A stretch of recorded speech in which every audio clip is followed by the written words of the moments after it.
प्रभु यीशु मसीह के सामर्थ्य नाम में आप सबों को जय मसीह की। आज मैं बहुत दिल से परमेश्वर का धन्यवादी दूं आज के संदेश के लिए। मैं विश्वास करता हूं आज परमेश्वर अपने वचन से आपसे बात करने पाए।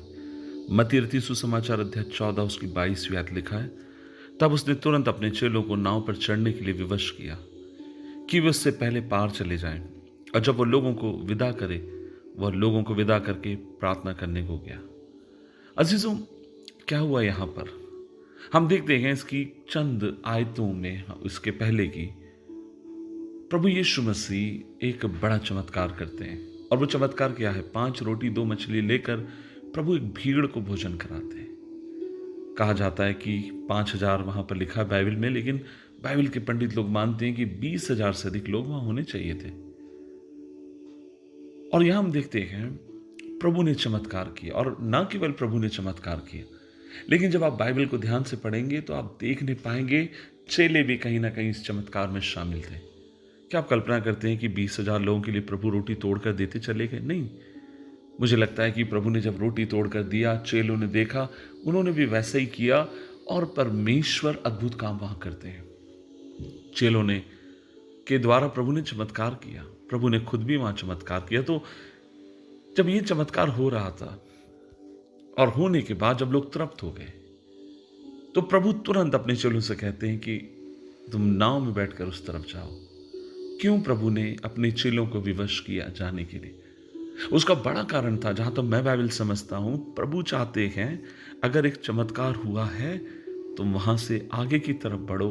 और हम देखते हैं प्रभु एक एग्जाम्पल सेट करते हैं। क्या करते हैं? वो भीड़ को विदा कर देते हैं और तुरंत पहाड़ पर गए। और उन्होंने क्या किया? उन्होंने परमेश्वर से प्रार्थना की होगी, उन्होंने इस चमत्कारों के लिए परमेश्वर का धन्यवाद दिया होगा। लोग तृप्त हो गए, इस बात के लिए भी परमेश्वर के प्रति धन्यवादी थे, क्योंकि प्रभु इस रहस्य को जानते थे, ये जो चमत्कार हुआ है मेरे पिता के द्वारा हुआ है।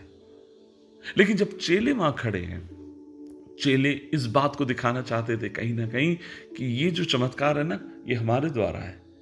प्रभु उनके मन को जान गया, प्रभु उनके दिल को समझ गया, और वो जाना नहीं चाह रहे थे, क्योंकि वो बड़ा चमत्कार वहां हुआ था।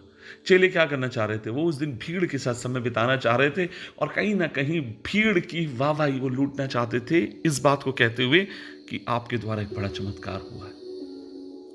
ये वचन हमें क्या सिखाता है?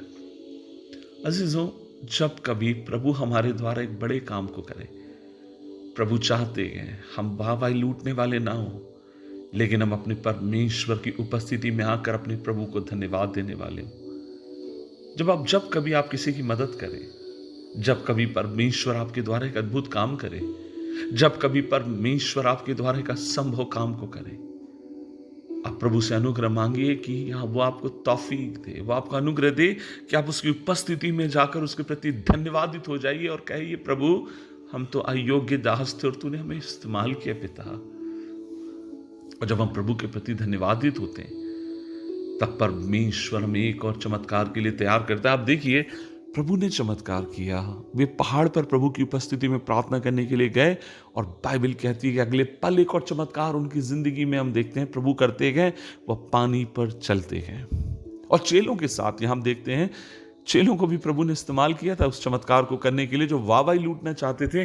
और दूसरी तरफ जब आंधी और तूफान में फंसते हैं, वे डर गए, वे घबरा गए। आज मैं आपसे कहना चाहता हूं, इसीलिए जब कभी कोई बड़ा काम करे, चाहे प्रभु के लिए, प्रभु के लोगों के लिए जो कुछ करें, आइए हम अपने आप को छुपाने वाले हों, और अगर हम बढ़ाएं तो सिर्फ और सिर्फ प्रभु को बढ़ाएं, उसके नाम को ऊंचा करें, उसके नाम को महिमा दें, ताकि अगर हम में कुछ दिखाई दे तो प्रभु दिखाई दे, हमें किसी की सुंदरता दिखाई दे तो प्रभु की दिखाई दे, चाहे हमारे जो कुछ प्रभु ने हमें आशीष के रूप में दिया है। आइए मिलकर दुआ करें। प्रभु जी धन्यवाद, आज हम मिलकर प्रार्थना करते हैं, हमें अनुग्रह दीजिए ताकि जीवन के हर पल में सिर्फ और सिर्फ आपके नाम को ऊंचा करें। मदद कर यीशु मसीह के नाम में, आमीन आमीन आमीन।